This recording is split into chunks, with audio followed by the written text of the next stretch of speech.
നമസ്കാരം. മുൻ MLA. Aisha Potti party വിട്ടതിനു പിന്നാലെ മറ്റൊരു പ്രമുഖ വനിതാ നേതാവ് കൂടി CPM വിട്ടു. കൊല്ലം ജില്ലാ കമ്മിറ്റി അംഗം സുജ ചന്ദ്രബാബുവാണ് 30 വർഷത്തെ പാർട്ടി ബന്ധം അവസാനിപ്പിച്ച് മുസ്ലിം ലീഗിൽ ചേർന്നിരിക്കുന്നത്. പാണക്കാട് സാദിഖ് അലി ശിഹാബ് തങ്ങളിൽ നിന്നാണ് സുജ ലീഗ് അംഗത്വം സ്വീകരിച്ചത്. ജനാധിപത്യ മഹിളാ അസോസിയേഷൻ ജില്ലാ സെക്രട്ടറി ആയിരുന്ന സുജ നിലവിൽ അസോസിയേഷൻ സംസ്ഥാന കമ്മിറ്റി അംഗം കൂടിയാണ്.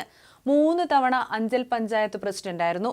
CPMന്റെ നിലപാടുകളിൽ പ്രതിഷേധിച്ചാണ് പാർട്ടി വിട്ടതെന്നാണ് സുജ പ്രതികരിച്ചത്. പുറമേ പറയുന്നതുപോലെ മതനിരപേക്ഷത CPMൽ ഇല്ലെന്നും ഒരു വാഗ്ദാനവും ഇല്ലാതെയാണ് ലീഗിലേക്ക് വന്നതെന്നും അവർ പറഞ്ഞു. ലീഗ് എല്ലാവരെയും ഒരുപോലെ കൊണ്ടുപോകുന്ന പ്രസ്ഥാനമാണെന്നും ഐഷ പോറ്റി പറഞ്ഞു. പറഞ്ഞ കാര്യങ്ങളിൽ അതേ നിലപാടുള്ള പാർട്ടിയാണ് മുസ്ലിം ലീഗെന്നും സുജ പറയുന്നു.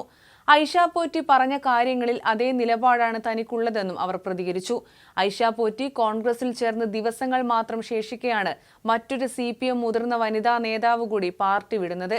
മുസ്ലിം ലീഗിന്റെ ജില്ലാ കമ്മിറ്റി ഓഫീസിൽ വെച്ചാണ് പാണക്കാട് സാദിഖ് അലി തങ്ങൾ ഷോൾ അണിയിച്ച് സുജ ചന്ദ്രബാബുവിന് പാർട്ടി അംഗത്വം നൽകിയത്. CPM ജില്ലാ നേതൃത്വവുമായുള്ള അതൃപ്തി പരസ്യമാക്കിക്കൊണ്ടാണ് സുജ ചന്ദ്രബാബു പാർട്ടി വിടുന്നത്. തെക്കൻ കേരളത്തിൽ ഒരു പുതിയ പ്രതിഭാസം ഉണ്ടാകുകയാണെന്ന് സാദിഖ് അലി തങ്ങൾ പ്രതികരിച്ചു. മുസ്ലിം ലീഗിൽ വിസ്മയമുണ്ടാകുന്നത് തെക്കൻ ജില്ലകളിലാണെന്ന് സാദിഖ് അലി തങ്ങൾ നേരത്തെ പറഞ്ഞിരുന്നു. കൊട്ടാരക്കര സമ്മേളനത്തിലും അതിനുശേഷം നടന്ന കൊല്ലം സമ്മേളനത്തിലും CPM ജില്ലാ കമ്മിറ്റിയിലേക്ക് തെരഞ്ഞെടുക്കപ്പെട്ടിട്ടുണ്ട് സുജ ചന്ദ്രബാബു. CPMൽ ഉണ്ടായിരുന്ന വർഗീയ ഫാസിസ്റ്റ് നിലപാടുകൾ ഇപ്പോൾ ഇല്ലാതായിരിക്കുന്നു. ഇതിൽ പ്രതിഷേധിച്ചാണ് താൻ ലീഗിൽ ചേരുന്നതെന്നും സുജ പ്രതികരിച്ചു. അതേസമയം ഐഷ പോറ്റിയെ കൊട്ടാരക്കര മണ്ഡലത്തിൽ സ്ഥാനാർത്ഥിയാക്കാനുള്ള തീരുമാനവുമായി UDF മുന്നോട്ടു പോവുകയാണെന്ന് റിപ്പോർട്ടുകളുണ്ട്. ഐഷ പോറ്റി UDF സ്ഥാനാർത്ഥിയായി എത്തിയാൽ LDFന് ശുഭപ്രതീക്ഷയുണ്ടായിരുന്ന മണ്ഡലത്തിൽ പോരാട്ടം കടുക്കും. മന്ത്രി KN ബാലഗോപാലായിരിക്കും ഇവിടെ LDF സ്ഥാനാർത്ഥിയെന്നത് ഏറെക്കുറെ ഉറപ്പാണ്. രാഷ്ട്രീയത്തിന് അതീതമായി സ്വീകാര്യതയാണ് ഐഷ പോറ്റിയുടെ കരുത്ത്. 2006-ൽ R. ബാലകൃഷ്ണപിള്ളയെ അട്ടിമറിച്ചാണ് LDF സ്ഥാനാർത്ഥിയായ ഐഷ പോറ്റി നിയമസഭയിലെത്തിയത്. 2011-ലും 2016-ലും കൊട്ടാരക്കരയിൽ വിജയം ആവർത്തിക്കുകയായിരുന്നു. മാത്രമല്ല ഭൂരിപക്ഷം കാര്യമായി ഉയർത്തുകയും ചെയ്തു. കൊട്ടാരക്കരയിൽ പാർട്ടിയുടെ ജനപ്രിയ മുഖമായിരുന്ന മുൻ MLAയും വനിതാ നേതാവുമായ ഐഷ പോറ്റി കോൺഗ്രസിൽ ചേർന്നത് തിരിച്ചടിയാണെന്ന് CPM നേതൃത്വം വിലയിരുത്തിയിരുന്നു. ഇത് തിരിച്ചറിഞ്ഞ് പ്രതിരോധ പരിപാടികൾ ആവിഷ്കരിക്കാൻ സംസ്ഥാന നേതൃത്വം നിർദ്ദേശം നൽകുകയും ചെയ്തിരുന്നു.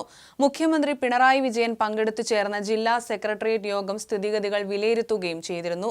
മന്ത്രിയും പാർട്ടി കേന്ദ്ര കമ്മിറ്റി അംഗവുമായ KN ബാലഗോപാലിന്റെ സിറ്റിംഗ് മണ്ഡലമായ കൊട്ടാരക്കരയിൽ ഐഷ പോറ്റിക്കെതിരെ ശക്തമായി രംഗത്തു വരാനാണ് ഇടതുപക്ഷത്തിന്റെ തീരുമാനം. ഗൃഹസമ്പർക്ക പരിപാടിയിൽ ഐഷ പോറ്റിയുടെ പാർട്ടി വിടലിനെ കുറിച്ച് ചോദ്യങ്ങൾ ഉയരുമെന്നും CPM വിലയിരുത്തലുണ്ടായിരുന്നു. ഇത് മുൻകൂട്ടി കണ്ട് ഐഷ പോറ്റിക്കെതിരെ വ്യാപക പ്രചാരണം നടത്താനാണ് പാർട്ടിയുടെ വിലയിരുത്തൽ. ഐഷ പോറ്റിക്ക് പാർട്ടി നൽകിയ അവസരങ്ങൾ ഓർമ്മിപ്പിച്ച് ജനറൽ സെക്രട്ടറി MV ഗോവിന്ദൻ തന്നെ രംഗത്തു വരുന്നത് ഇതിന്റെ ഭാഗമായിരുന്നു. CPM വിട്ട് കോൺഗ്രസിൽ ചേർന്ന ഐഷ പോറ്റി എറണാകുളത്ത് മറൈൻ ഡ്രൈവിൽ ലോക്സഭാ പ്രതിപക്ഷ നേതാവ് രാഹുൽ ഗാന്ധി പങ്കെടുത്ത മഹാപഞ്ചായത്തിൽ ശ്രദ്ധാകേന്ദ്രമായിരുന്നു. കോൺഗ്രസിന്റെ ദേശീയ സംസ്ഥാന നേതാക്കൾ പങ്കെടുത്ത പരിപാടിയിൽ രാഹുൽ ഗാന്ധിക്ക് സമീപം തന്നെ 2ാം നിരയിൽ ഐഷ പോറ്റിക്ക് ഇരിപ്പിടം ഒരുക്കിയിരുന്നു Congress. KPCC president Sunny Joseph MLA Aisha പോറ്റിയെ രാഹുൽ ഗാന്ധിക്ക് പരിചയപ്പെടുത്തുകയും ചെയ്തു.